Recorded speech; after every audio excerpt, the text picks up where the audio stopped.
নমস্কার, আমি সুমনা। আমার নতুন একটি ভিডিওতে তোমাদের সবাইকে স্বাগত জানাই। কেমন আছো তোমরা সবাই? আশা করি তোমরা সবাই খুব ভালো আছো আর আমরাও ভালো আছি। আজকের ভিডিওটা আমি শুরু করছি একদম বিকালবেলা থেকে। অলরেডি একটা ভিডিও আমি আপলোড করে ফেলেছি। সকাল থেকে প্রায় দুপুর পর্যন্ত, দুপুরের শেষ পর্যন্ত আমি কি করেছি না করেছি সেইগুলো নিয়ে। এটা হলো তার পরের একটা ভিডিও। এটা কিন্তু আমার জীবনে ভীষণ ভীষণ একটা স্পেশাল ভিডিও। তোমরা শেষ পর্যন্ত দেখো, তাহলেই তোমরা বুঝতে পারবে। অশ্বিনীর বাবাকে আমি বাজার পাঠিয়েছিলাম ঠিকই, তবে সেটা মুদিখানার বাজার করতে। ওই যে তোমাদেরকে বলেছিলাম যে আমার ফ্রিজেতে বেশ অনেকগুলো সবজি রয়েছে, তাই আর সবজির হাট করতে পাঠাইনি। কারণ যদি কিছু পরে কোনো দিন প্রয়োজন হয় এই সপ্তাহের মধ্যে, তাহলে সেটা আমি বাজার থেকে গিয়ে নিজেই কিনে নিয়ে আসবো। যেহেতু প্রতিদিনই বাজার আমাকে যেতে হয় অস্মিকে আর কি স্কুল বাসে তুলতে। আর এমনি ফ্রিজের মধ্যে এই এতদিন ধরে আর কি সবজির বাজারগুলো ধরে রয়েছে, আমি বিশেষত চেয়েছি আমার ফ্রিজটাকে পুরো ক্লিন আপ করতে, তার জন্য। তো যাই হোক আর কি, মুদিখানা জিনিসপত্রগুলো আর কি নিয়ে এসেছে, সেগুলোকে এখন জায়গার মধ্যে আমাকে অর্গানাইজ করে রাখতে হবে। এছাড়াও আরও কিছু মুদিখানার জিনিস একদম তলার দিকে পড়ে গিয়েছিল। কি রয়েছে না রয়েছে মাথা পুরো আমার ঘেটে গহ হয়েছে। তো সেই জন্য অশ্বিনীর বাবা বললো তো দেখি কি রয়েছে না রয়েছে। তো সব কিছু জিনিস খুঁজে বের করা হলো যে কি রয়েছে না রয়েছে। এবং এই যে ইয়েলো কালারের যে বাস্কেটটা, ওর মধ্যেই তো তোমরা সবাই জানো যে আমি মুদিখানা জিনিসগুলো যেগুলো এক্সট্রা, যেগুলো আমার ওই কন্টেনারের মধ্যে রাখা হয় না, তো সেগুলো আর কি রেখে দিই। তবে তার মধ্যে কি হয়েছে জানো তো, আমাদের এই ঘরটাতে না একটা ছোট্ট মতো ইঁদুর ঢুকে গেছে।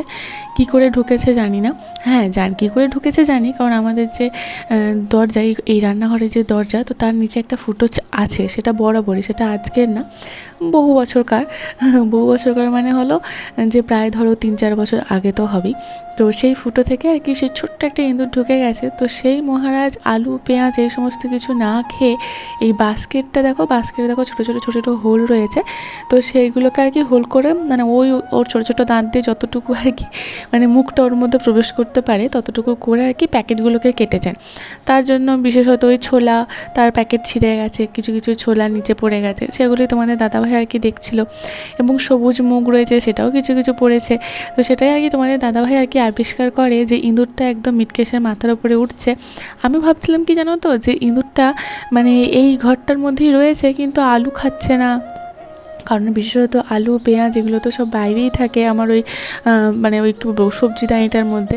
তো সেগুলো খাচ্ছে, তাহলে ভালো ইঁদুরটা হয়তো সারাদিন বাইরে থাকে আর রাত্রেবেলাতে ঘর ঢুকে বিশ্রাম নেওয়ার জন্য, এটাই ভেবেছিলাম। কিন্তু তারপরে দেখি ও বাবা, তিনি একদম নিচের তলাতে কোনো কিছু আর কি কাজ উনি করেননি, অপকর্ম যা করছেন আর কি উপর তলায়। খুব হাইফাই ইঁদুর আর কি খুব হাইফাই স্ট্যাটাস আর কি মেনটেন করে। তো যাই হোক, সমস্ত কিছু জিনিসপত্র যেগুলো আর কি আমার কন্টেনার করার প্রয়োজন, সেগুলো কন্টেনার করেছি। তবে আমার জানো তো কিছু ছোটো কৌটোর খুব প্রয়োজন হয়ে গেছে। আমার প্রচুর কৌটো ছিল, কিন্তু সেগুলো সব আবার এদিক ওদিক করে কোথায় কী হয়ে গেছে। তো সেসব ভেবে আর লাভ নেই, যা নেই সেটা ভেবে লাভ নেই, যা আছে সেটা ভাবতে হবে আমাকে। এবং কি প্রয়োজন সেটাও আমাকে ভাবতে হবে। অতীতের কথা আমি আর ভাবতে চাই না। অনেকে অতীতের কথা টেনে আমাকে অনেক সময় পোক করো। তো অতীতের কথা আমি আর শুনতেও চাই না, বলতেও চাই না, জানতেও চাই না কিছু, কি অতীতে কী হয়েছে না হয়েছে। কারণ আমার থেকে ভালো তোমরা কেউ জানো না কী হয়েছে না হয়েছে। তো সেহেতু আর কি অতীতের কথা আমি আর চিন্তাভাবনা করতে চাই না, ভবিষ্যৎ নিয়ে চিন্তাভাবনা করতে চাই, আর প্রেজেন্টটাকে নিয়ে চিন্তাভাবনা করতে চাই। জানো তো, আমি আমার বাবার জন্য এবং আমার কাকুর জন্য দুটো সেপারেট লুঙ্গি কিনেছিলাম। একটা সময় আমার বাড়িতে আমার বাবা এসেছে, কাকু এসেছে, কিন্তু তাদেরকে পরার জন্য আমি একটা লুঙ্গিও দিতে পারিনি। তখন সেই প্রথম আমি সংসার করা শুরু করেছি, সেই সময়ের কথা বলছি। তারপরে আমার বাবা যেরকম লুঙ্গি পরে, যেরকম আমার কাকু লুঙ্গি পরে, সেরকম মতো করে দুটো লুঙ্গি আমি কিনে রেখেছিলাম যে ওরা এলে ওদেরকে দেবো। বাবার লুঙ্গিটা তো রয়েই গেছে, কাকু এসেছে আমার রাগ ভাঙাতে। তো কাকুর যেহেতু এসেছে, কাকু তো লুঙ্গি পরবে, তাই লুঙ্গিটাকে আলমারি থেকে বের করে দিলাম। যখন কাকুর লুঙ্গিটা বার করছিলাম, তখন জানো তো বাবার লুঙ্গিটাও সাথে ছিল। মনটা ভীষণ খারাপ হচ্ছিল যে এইভাবেও যখন আর কি আমার বাবা আসতো, তখন আমি আমার বাবাকেও লুঙ্গিটা আর কি বের করে দিতাম আর বাবা পরতো। কারণ ছোটোবেলা থেকে দেখে আসছি বাবা কী ধরনের জিনিসপত্র ব্যবহার করে, কাকু কী রকমের জিনিসপত্র ব্যবহার করে। তো সেরকম মতো করে আর কি আমার কেনা হয়েছিল। দেখো, কাকু এসেছে আর কত জিনিসপত্র নিয়ে এসেছে আমার জন্য। এই জিনিসগুলোর জন্যই আর কি মেনলি আর কি আরও এসেছে। তার মধ্যে দেখো তালের কচুরি রয়েছে, তালের ফুরুলি, আম, লেবু, মিষ্টি, দই, আর ওই বস্তাটার মধ্যে রয়েছে গম। তো সব কিছুই আর কি নিয়ে এসেছে, কারণ এখন আমার গমটা মানে আটাটা আর কি বেশি খাওয়া হচ্ছে তোমরা জানো। আর অশ্বিনীর বাবা বাজার থেকে প্যাকেটের আটা নিয়ে আসছে, কিন্তু যেহেতু এখন আবার নতুন সরকার আসার পর গম দেওয়া শুরু হয়েছে, আমরা তো গম পাই না। আর অশ্বিনীর বাবার তো রেশন কার্ড ক্যান্সেল হয়ে গেছে, তো ক্যান্সেল করে দেওয়া হয়েছে। তো তারপর তো আমরা যদিও যেহেতু আর কি গম পাই না, কিন্তু অনেকেই আর কি আমাদের পাড়ায় অনেকেই গম পায়, তো মা তাদের কাছ থেকে কিনে আর কি আমাকে দিয়ে গেছে। এই যে দেখো এবছরের প্রথম তালের ফুরুলি আর কচুরি। আমি এখানে আর কোথায় তাল পাবো বলো? তালের খাবার বানাতে কিন্তু আমি জানি। এর আগে তোমরা যদি আমাকে কেউ আমার ভিডিও অনেক বছর আগে দেখে থাকো, তখন হয়তো জানবে তালের খাবার বানাতে কিন্তু আমি জানি। কিন্তু এখানে তাল কোথায় পাবো? এই জিনিসগুলো বার করার পরেই দেখো অশ্মির বাবা এত খেতে ভালোবাসে এই সমস্ত জিনিসগুলো, ও একদম থালা নিয়ে বসে পড়েছে খেতে। আর আমার কাকুর ফোনেতে দেখো সবসময়তে না আমার ঠাকুমার এই ফটোগুলো সামনে দিয়ে একদম ওয়ালপেপার করে সেট করা থাকে। অনেকে যখন আমার বাবার বাড়ির সম্পর্কে কিছু জিনিস আমাকে বলো, না জেনেই কোনো কথা না বলা উচিত নয়। এটা তোমাদের একটা জাস্ট ছোট্ট নমুনা দেখালাম যে আমার কাকুর ফোনের ওয়ালপেপারে সবসময় আমার ঠাকুমার ফটো থাকে। তার মানে ভাবো আমি কোন পরিবার থেকে বিলং করি আর আমার পরিবারের শিক্ষা কীরকম। যাই হোক আর কি, সেসব নিয়ে বলে লাভ নেই, কারণ যারা অশিক্ষিত তারা হাজার শিক্ষার জ্ঞান দিলেও তারা অশিক্ষিতই থাকবে। তো যাই হোক, এত ভালো ওদেরকে খেতে দিয়ে মানে অশ্মির বাবাকে খেতে দেওয়ার পর আমি আর লোভ সামলাতে পারিনি, আমি হাতে করেই নিয়ে খেতে আরম্ভ করে দিয়েছিলাম। তারপর আবার অশ্মির বাবা অশ্মির থালাটা আমাকে দিল খাওয়ার জন্য। এই বছরের প্রথম আমি তালের কচুরি ফুরুলি মানে তালের কোনো খাবার আমি টেস্ট করছি, অমৃত লাগছে, অমৃত। তবে জানো কাকু কিছুতেই আসবে না। বিগত 1 বছর ধরে কাকুকে আমি বলে যাচ্ছি এসো এসো এসো, মানে শেষ পর্যন্ত আমি তো রাগই করছিলাম, কারো ফোন ধরছিলাম না, ফোন কেটে দিচ্ছিলাম। তো তার মানে এত কিছু রাগ দেখানোর পর, জেদ করার পর ফাইনালি আমার কাকু আমার বাড়িতে এসেছে আমার রাগটা ভাঙানোর জন্য। মাঝে মাঝে একটু রাগ তেজ দেখাতে হয়, না হলে না এই যে মানুষগুলো তারা কিছুতেই আমার শ্বশুর বাড়ি আসবে না। ওই আসবো করবে আর কাজের বাহানা দেখাবে, আর কিছুতেই আসবে না। এক প্রকার তেজ করে রাগ করে আমি নিয়ে এসেছি, মানে বাধ্য করেছি ওকে আসতে, মানে আমার কাকুকে আসতে, তাই আর কি কাকু এসেছে। তো যাই হোক জানো তো আমার ভীষণ খুশি, আমি ভীষণ খুশি। এর আগে আমার বাবা এসেছিলো প্রায় ধরো 1.5 বছর আগে, তখন তো আমি ভিডিও করতে পারিনি, তোমাদের সাথে সেটা শেয়ার করে রাখতেও পারিনি, বিশেষ করে ভিডিও করে রাখতে পারিনি। আমি সেটা যদি করে রাখতাম আজকে তাহলে দেখতে পেতাম, কিন্তু যেহেতু আমার কাকু এসেছে তাই এই ছোটো ছোট্টো মোমেন্টগুলো আমি ক্যাপচার করে রাখতে চাই। তার সাথে নিয়ে এসেছে এই এত বড় একটা তাল, এই তালটা ভীষণ বড় এবং এর মধ্যে 3 আটি না 4 আটি আছে বেশ, আর কালো কুচকুচে, দেখো কত সুন্দর। এই তালটা কিন্তু আমাদের পাড়ার সবথেকে ভালো যে তাল গাছ, সেই তাল গাছের। আর এই তাল গাছের তাল কোড়ানো নিয়ে ছোটোবেলায় এত যুদ্ধ এত ঝগড়া ঝামেলা করেছি সে কি বলবো। আমাদের গোটা পাড়ার মধ্যে সেরা তাল গাছের তাল, আর এই তালটা পাওয়ার জন্য আগে কি দৌড়ানো, কি লাফানো, ছুটে ছুটে যাওয়া। আমাদের সাথে তাল নিয়ে সুকান্ত বৃষ্টি ওদের সাথে কি ঝগড়া হতো রে বাপরে ছোটবেলায়। এখন পুরানোর লোক নাই, তখন ছোটবেলায় সুকান্তর সাথে বৃষ্টি, ঝুমাদি, সুমাদি ওদের সাথে শুধু ঝগড়া, কি নাই তাল নিয়ে ঝগড়া। আর এখন পুরানোর লোক নাই। হ্যাঁ, সব দিনকাল সব এখন তালের প্রতি আর কারণ এসে নাই তো। আবার সেই একটা তাল করলে কেমন ছুটে যাওয়া হতো, এই সবাই just বাড়ি থেকে এই অফিস থেকে ছুটছে। সেই সময়টা সবাই গেছে, ওদের বলতে হবে। আর যখন যদি কেউ ছোট গাছের তাল পেতো তখন ইস ছোট গাছের তাল পেয়েছি, মানে একটা ট্রফি পেয়ে গেছি হাতেতে। সত্যি বাবা কি সুন্দর, এই তালটা হাতে পেয়ে সময় ছোটবেলার সবকিছু মনে পড়ে যাচ্ছে। আমি এদিকে জিনিসপত্রগুলো গোছাচ্ছিলাম আর অশ্মির বাবা ওদিকে দুধ চা বসিয়েছে। যদিও আমি দুধ চা খেতে কিন্তু ভীষণ রকমভাবে বারণ করছিলাম, কারণ তালের খাবার খাওয়ার পর 1/2 ঘন্টা তো জলই খেতে নিই। তো ওরা আবার এখানে তো দুধ চা বসিয়েছে, তবে একটু স্পেশাল করে দুধ চা বানাচ্ছে। ওই আমার দেওর আসতে যেরকমভাবে বানিয়েছিল না, সে তোমাদেরকে বলেছিলাম ভীষণ খেতে ভালো হয়েছে। মানে মনে হচ্ছিলো যে অশ্মির কাকা তো পুরো হাত চেটে চেটে খাচ্ছিলো, মানে হাত চেটে মানে হাতে কোথাও একটু পড়ে যাচ্ছিলো তো সেটা পর্যন্ত চেটে চেটে খাচ্ছিল, সেই রকমভাবে আর কি চা বানাচ্ছে। আর আমার কাকুর মুখটা আমি যখন দেখছিলাম তখন কাকুকে বলছিলাম, কাকু তোমার মুখটা পুরো চেঞ্জ হয়ে গেছে, কীরকম ফুলে গেছে, মাথাটা কীরকম ফোলা ফোলা লাগছে। তখন কাকু বলে এখন যেহেতু চাষের কাজ হচ্ছে, তাই চাষের কাজগুলো করতে করতে আর কি একটু পরিশ্রম হয়েছে। যেহেতু চাষের কাজ কিন্তু খুব খাটনির কাজ, তার মধ্যে আর কি আবার এসেছে। তো যাই হোক আর কি, তো সেই জন্য আর কি মুখটা কীরকম একটু লাগছে। আর এদিকে দেখো আমার মেয়ে তার ছোদ্দাকে পেয়ে খেলতে আরম্ভ করেছে, কত রকমের যে খেলছে আর কত কথা যে ছোদ্দাকে বলছে। মানে আমার এই জিনিসটা না ভীষণ ভালো লাগছে। তবে যাই হোক, সেসব কথা না হয় বাদই দিলাম, সবসময় ওসব কথা বলা ভালোও না, কিছু কিছু কথা নিজের মনের মধ্যেও রাখতে হয়। আর কাকু এদিকে কিন্তু তার নাতনির সাথে খেলছিল। বেশ অনেক দিন পর কিন্তু কাকু আর তার নাতনির মানে ছোদ্দা আর তার নাতনির মধ্যে আর কি দেখা হয়েছে। তো তা নিয়ে আর কি দুজনের মধ্যে অনেক কথোপকথন, কত আলোচনা, কত গল্প, কত কিছুই হচ্ছিল। আর আমি এখনও পর্যন্ত ঠিক ক্যামেরার পিছনে দিয়ে দাঁড়িয়ে দাঁড়িয়ে এই জিনিসটা দেখছিলাম। আর আমার চোখের সামনে কত স্মৃতি, কত কিছু ভেসে উঠছিল চোখের সামনে। যাই হোক, আমার অস্মি যখন একটু বড় হয়ে যাবে তখন হয়তো তার ছোটোবেলার স্মৃতি কোনো কিছুই মনে থাকবে না, কিন্তু তার মনে না থাকলেও আমার তো মনে থাকবে। এবং আমার যে ভিডিওগুলো 1 থেকে 1.5 বছর আগে যে সমস্ত ভিডিওগুলো আছে সেগুলো কিন্তু সে দেখবে, দেখে তারও আর কি স্মৃতির খাতায় সেগুলো হয়তো মনে না পড়লেও সে হয়তো দেখবে যে হ্যাঁ কেউ একজন ছিল, তাকে এই বলতো, তাকে ম্যাডাম বলতো, তাকে যাই বলতো। যাই হোক, আমি আবার ভয়েস ওভার দিতে দিতে ইমোশনাল হয়ে যাচ্ছি। ভয়েস ওভার দিতে দিতে আমি আর কান্নাকাটি করতে চাই না। তো যাই হোক, ওরা একদিকে খেলা করছে আর একদিকে ভাবলাম যে আমি সন্ধ্যাটা দিয়েই দিই, কারণ কাকু মানে সেই সন্ধে দেবো সেই ওই সময়তেই আর কি এসেছে। তাই কাকু আসার পর তাকে মিষ্টি জল দেওয়া, আর কাকুর সাথে আর কি একজন মানে যিনি আর কি টোটো চালান আর কি, উনিও আমার কাকুর বন্ধু, তো আমরাও কাকুই বলি।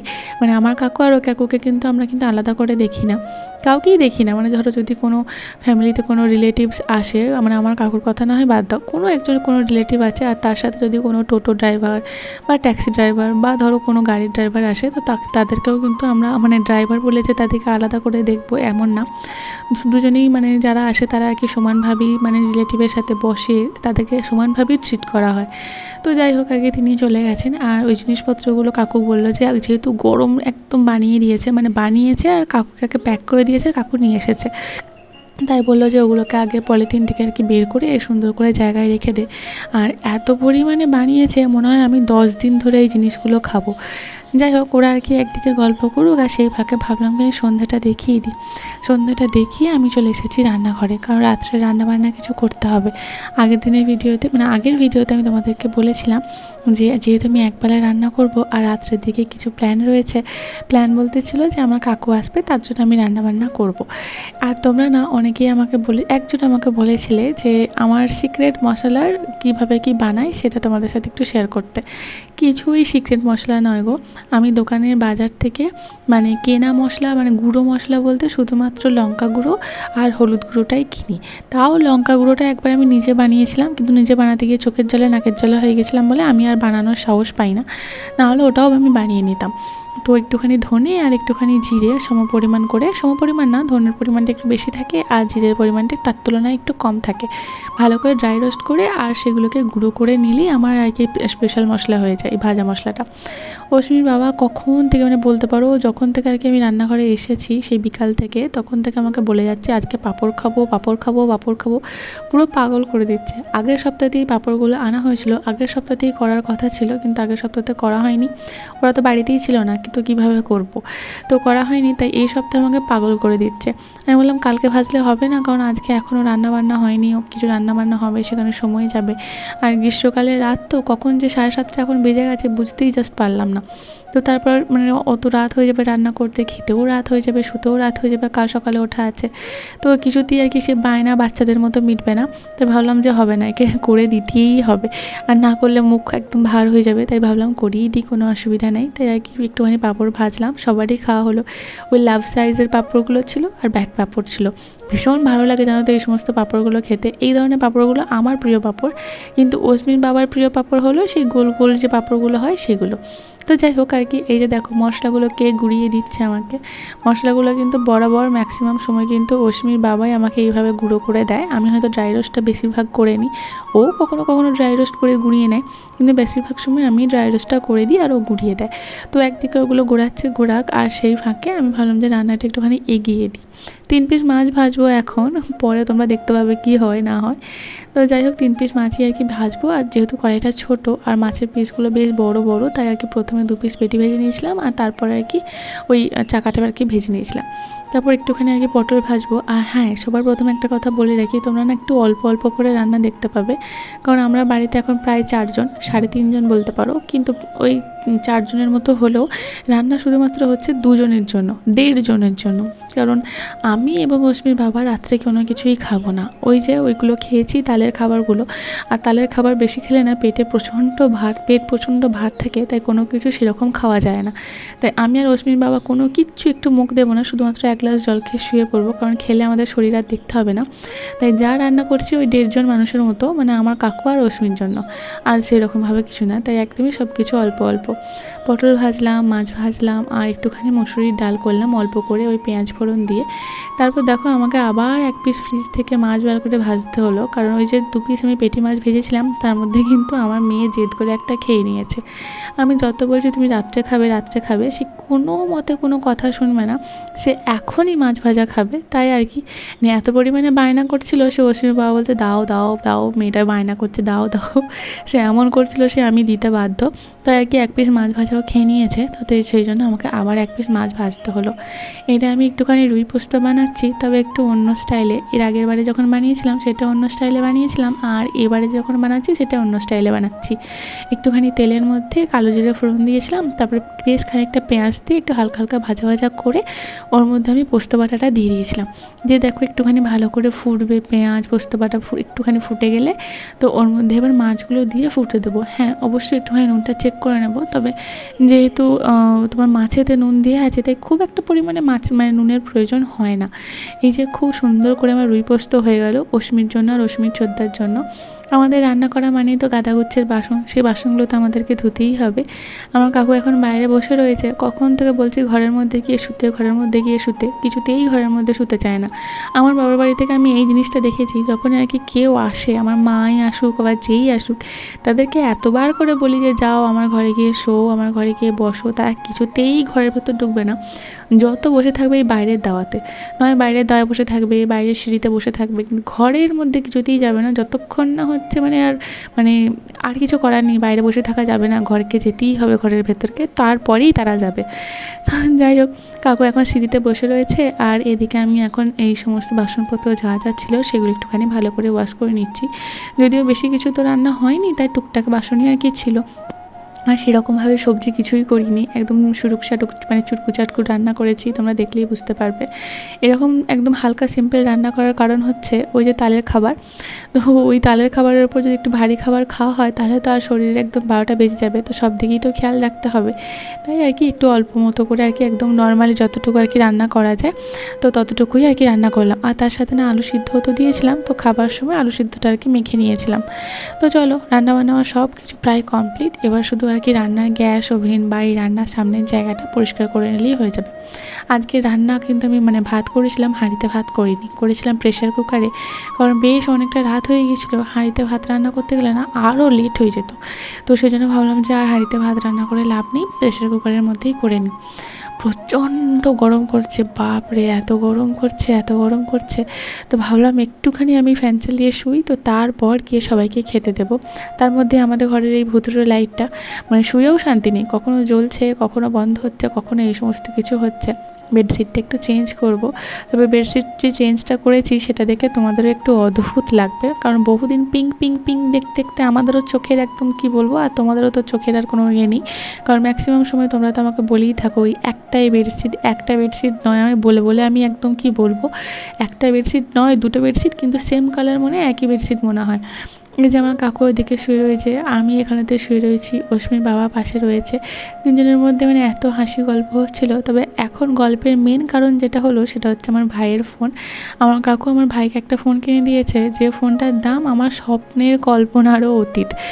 ওই বয়সে তো আমাদের ফোনই ছিল না মেন কথা। তারপরে আমি যখন আমার ফোন কিনি, আমি আমার নিজের টাকায় নিজে ফোন কিনেছিলাম, কারণ আমার নিজের স্কলারশিপের টাকায় নিজে ফোন করেছিলাম, তাও সেটা 8,000-9,000 টাকা দাম ছিল। তো সেই ফোনটা তাও আবার কি আমার নিজের টাকায় আমি নিজে ফোন করব, কিন্তু পারমিশন চাই যে হ্যাঁ মা বাবা হ্যাঁ বলবে ফোনটা তুই কেন, তারপরে আমি কিনবো। ওদের কাছ থেকেও কিন্তু 1 টাকাও লাগবে না, কিন্তু সেই হ্যাঁটা বলতে বলতেই মানে বলাতে বলাতেই আমার 2 বছর 3 বছর সময় চলে গিয়েছিলো। আমি ফার্স্ট আমার ফোন কিনি যখন আমি বিয়ে 3rd ইয়ারে পড়ি, মানে কলেজে পড়ি, আর এখন আমার ভাই মাধ্যমিক দেবে। তো এখন ফোন কিনেছে, তো ফোন কিনেছে মানে হচ্ছে ফোনটা আর কি প্রয়োজন ছিল, শুধু ভাইয়ের ফোন ওটা নয়, আমার কাকিমারও ওটা ফোন। তো ফোন কিনেছে কিন্তু অনেক টাকা দাম, অনেক টাকা দাম। আমি এখন রিসেন্ট যে ফোনটাতে ভিডিও করি বা তোমরা এখন দেখো আমার হাতে যে ফোনটা থাকে, তো সেই ফোনটা কিন্তু মানে আমার ভাই যে ফোনটা কিনেছে তার থেকে অনেক কম দাম। তো সেটা দেখে আমি পুরো অবাক হয়ে গেলাম। একটু ফ্লিপকার্টে সার্চ করছিলাম, তো ওসিন বাবা বলছিলো ফোন তো ফোনই আছে, মানে দাম নিল, ভীষণ ভালো একটা ফোন কিনেছে। তো আমি বলছি আমি ভাইকে ফোন করলাম, এত দাম তো আমি জানতাম না, ফোন কিনেছে সেটা জানতাম। ভাইকে ফোন করে বললাম আমি যখন বাড়ি যাব ফোনটা কিন্তু তোর সাথে আমি এক্সচেঞ্জ করব, মানে আমার ফোনটা আমি তোকে দেবো আর তোর ফোনটা আমি নিয়ে চলে আসবো। যাই হোক, আজকের ভিডিওটা এই পর্যন্তই। এই ভিডিওর মধ্যে যদি তোমাদের এতটুকু কিছু ভালো লেগে থাকে তাহলে প্লিজ ছেড়ে যাওয়ার আগে আমার চ্যানেলটা সাবস্ক্রাইব করে দিও।